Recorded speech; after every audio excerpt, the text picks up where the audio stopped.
So, Rick Crosslin here. Something I've always wanted to try, and now it's the 4th of July. Perfect time to try this.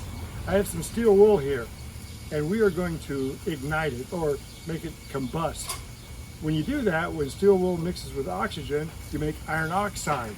And it looks like it's burning, and it's a beautiful, beautiful embers. But what's going to happen if I do it at night and I add maybe some centrifugal force to it? Let's find out.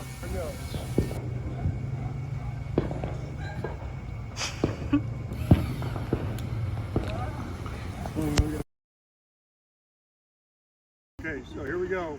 Light this side, light this side. Watch out, Rick, there's stuff behind you. Whoa! Look at Dr. Strange! Shoot, shoot, shoot, shoot!